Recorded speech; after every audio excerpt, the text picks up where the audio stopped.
Greek New Testament sentence diagramming. This is part 10 of our how-to series. First, a little review as always. I won't say very much about this slide. It goes all the way back to part 7, showing adverbial clauses and adverbial participles. The adverbial clauses in orange, both in the text and on the diagram, the adverbial participles in the light blue. I will comment that here the adverbial participles are simple one-word expressions. But those adverbial participle phrases can get quite long with modifiers and objects and various series of things connected with them. On this slide, we'll compare the adverbial clause, the simple adverbial participle, and the genitive absolute participle. First, we have the diagramming of an adverbial clause where a line descends downward to the right from beneath the governing verb slot, contains the subordinating conjunction that introduces that subordinate adverbial clause, and then the baseline with subject and verb and whatever other sentence elements there may be. The simple adverbial participle is diagrammed on a little right angle modifier shelf. Remember that the angles of these shelves are significant. A modifier without any verb at all will have a line that angles downward to the left. A modifier with a participle or infinitive in it will be written on a right angle shelf, and a modifier that contains a full-fledged finite verb form will be written as up here, where the descending line angles downward to the right. Now, looking at the genitive absolute participle, there are a couple of differences between the genitive absolute and the simple adverbial participle. First of all, the genitive absolute participle has its own subject in the genitive case. If you're unfamiliar with the details of the genitive absolute construction, I'd suggest you go back and review parts 8 and 9 of this series, where I discuss that construction at length. The second difference is that the right angle shelf that this modifier is shown on has its vertical line dotted rather than solid. And that's to show that disconnection, that grammatical disconnection that is involved with the genitive absolute participle. The phrase is grammatically connected as adverbial to its governing verb. What's disconnected is this genitive case of the referent of the participle. The referent of the genitive absolute participle has no genitive case relationship to anything in the governing clause. So that's where the idea of the disconnection shown by that dotted line enters in. Again, you might want to go back and review parts 8 and 9 if you're weak on how the genitive absolute construction works. Now let's go on to a new symbol that was introduced in part 9, the infinitive symbol. The infinitive is diagrammed like any other verb form, except that the convention is to place a double vertical subject/predicate divider on its left, rather than a single line dividing subject from predicate.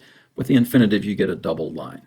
To me, that's not an important detail that it's doubled, but it is conventional, and so I'll use it in this series of how to diagram videos.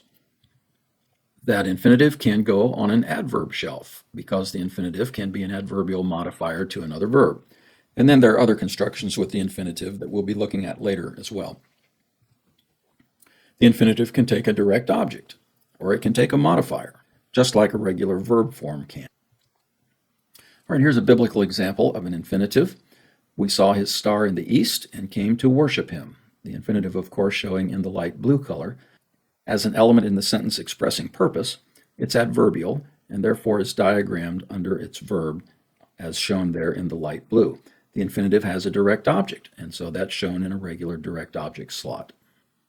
All right, now let's learn another new symbol, brand new in this part 10 video. And this is a very multifunctional symbol. I call it a stilt. Some people call it a standard. The stilt is used to diagram a sentence element that is too big to fit into the slot that indicates its function. Now, that description is probably not crystal clear on its face, but it should become clear as we look at some examples of its use. We'll talk at quite some length about noun clauses. A noun clause is a subordinate clause, and a clause is a sentence portion that consists of subject, verb, and any complement or modifiers. A noun clause is a subordinate clause that functions as a noun within another clause. So let's look at an example to get some clarity on what we're talking about here. John 11:24 says, I know that he will arise in the last day. This is Martha speaking of her deceased brother Lazarus. Temporarily deceased, but deceased nonetheless. I know that he will arise in the last day. All right, you've got this verb, I know, but what is its object? I know what? Well, there's not a simple noun object for that verb. The object is that whole clause that he will arise in the last day. Now, in a sentence diagram, how in the world are we going to fit that whole clause into that little direct object slot after the verb oida? A clause baseline is limited to a single subject, verb, and complement group. The direct object is its own subject and verb group. So how can we fit that into that direct object slot? It just won't work. Well, the stilt comes to the rescue.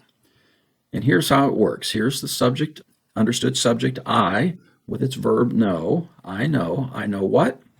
I know that he will arise in the last day. So you see that resting in the direct object slot, we have this little tripod-looking arrangement here that's supposed to indicate that this line grows upward out of that slot to support a new baseline.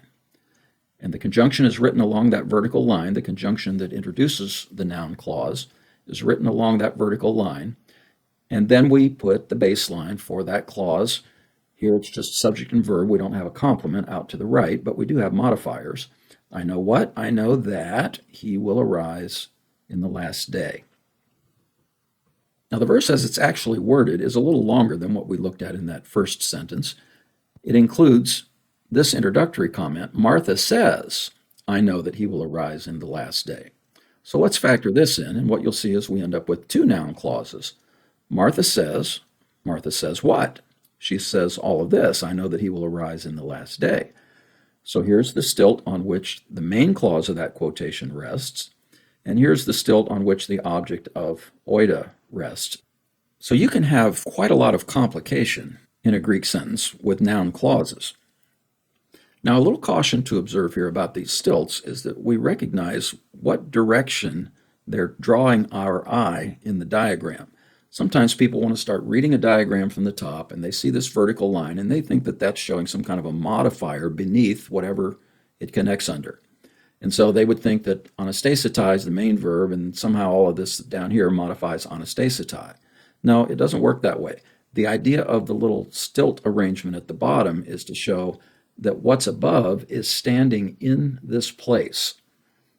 And so the main line is the lower baseline, not the upper one. And then in turn, here's the main clause all the way down at the bottom. As you use the stilt in diagramming, it will become second nature to recognize it. But some students I've found have a little trouble figuring out what to do with it at first, and they end up misusing it in the diagrams they draw, trying to use it as an alternative to the simple modifier shelves that we talked about a few moments ago. No. The stilt is used to show that here's a sentence element that's too big to fit in the slot the stilt rests on. So I use the stilt to raise a separate line above that slot in which I can then diagram that sentence portion with whatever complexity it requires. Now, this verse that we're looking at here is a quotation. This is a common use of the stilt. So-and-so says, what do they say? Well, they say the words that follow. Let's suppose it's at the beginning of Matthew 5, and it says that Jesus says, and what follows is 3 chapters of the Sermon on the Mount. You certainly couldn't diagram 3 whole chapters on a stilt above the clause that Jesus says, introducing that whole sermon. So it's really useful, to my way of thinking, to diagram quotations with the stilt moving downward rather than upward. That's the natural order of the sentence then, and the quotation could extend ever so long. Of course, since we're talking about sentence diagrams and not paragraph or chapter or section diagrams, the diagram itself will never need to extend beyond the limits of the sentence in which the quotation is introduced. But it's just a more natural flow if the quotation can go under the clause that introduces it rather than above it. So I like the idea of flipping this stilt upside down. You may choose to go the other way, and of course that's fine.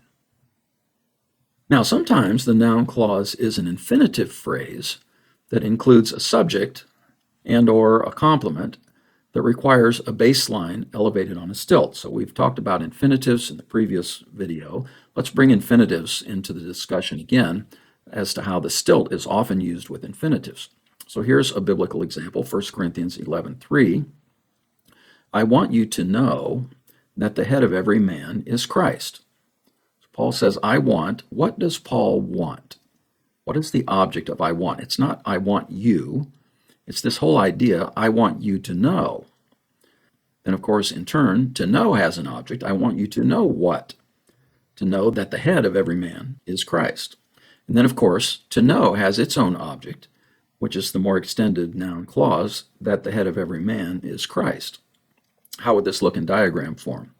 Well, I want, what do I want? Not I want you, but I want you to know.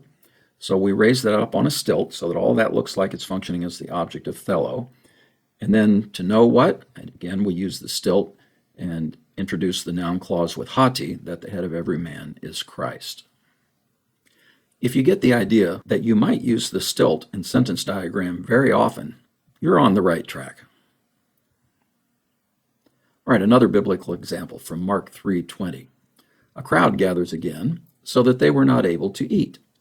Here we have both an adverbial infinitive, that's not shown in the light blue, and we have an infinitive that we'll raise on a stilt that is shown in light blue. So a crowd comes together again, and here's an adverbial infinitive, so that they were not able. So you see the right angle modifier shelf here, so that they were not able. So that they were not able what? What completes that infinitive dunasthai? We could write that complementary infinitive phagain right in the slot after dunasthai. But what we're lacking now is that double vertical line that is conventionally used to indicate an infinitive. If we want to include that double vertical line, then we'll need to raise the infinitive on a stilt so that we have space to do that. Now, actually, I have simplified this verse just slightly from what it fully says. What the verse says is they were not able to eat bread.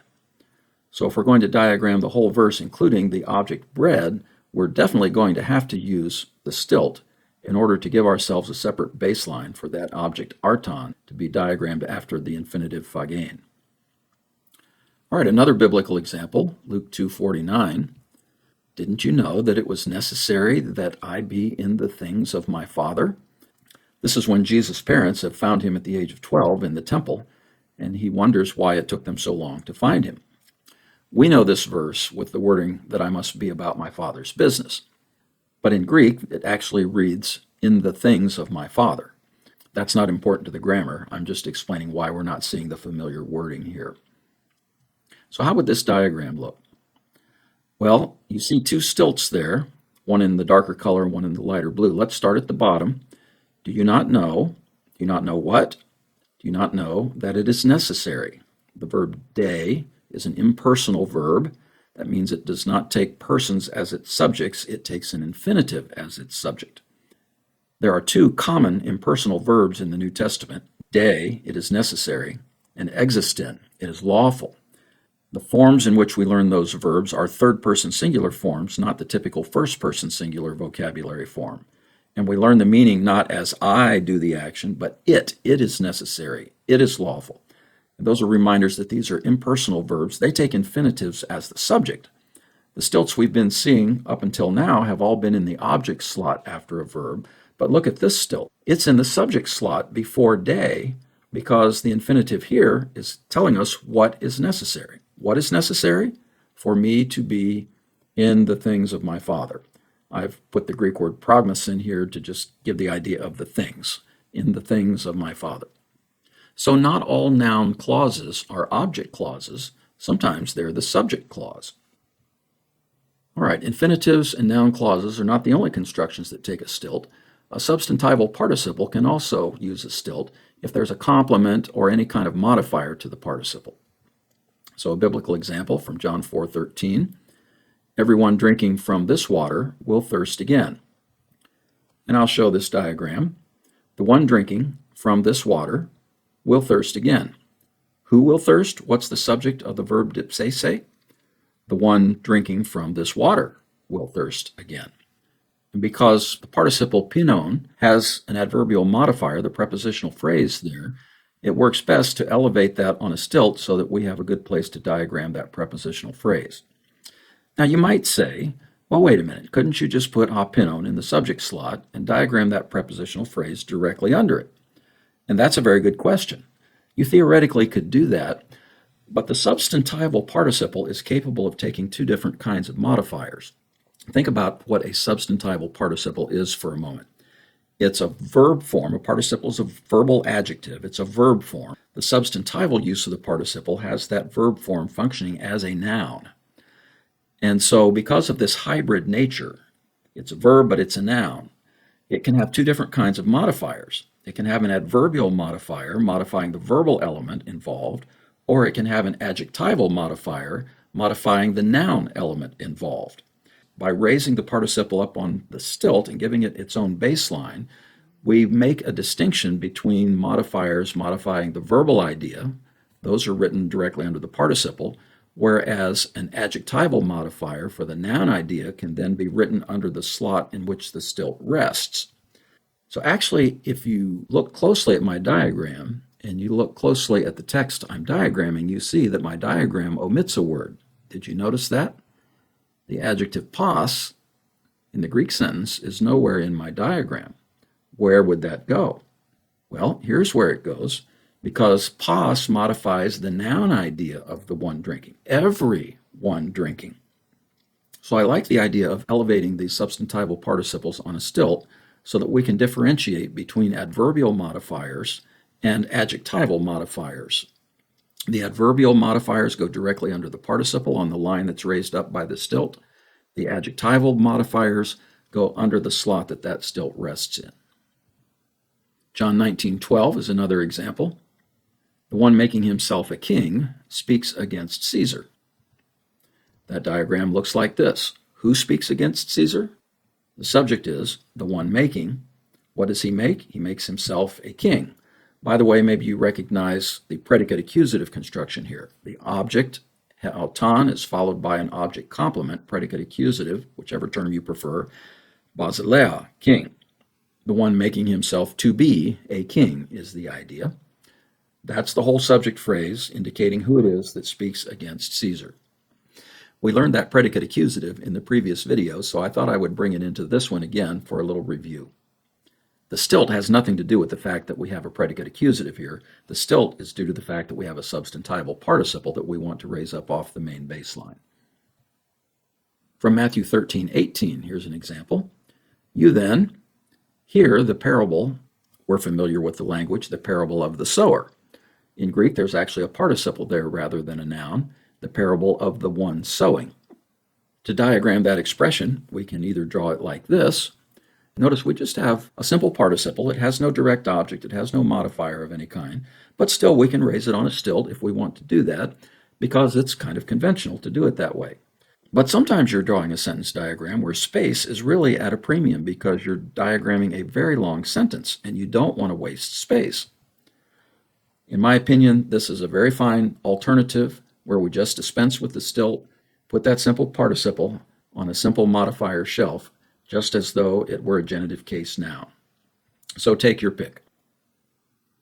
Okay, we are finished with part 10. Happy diagramming.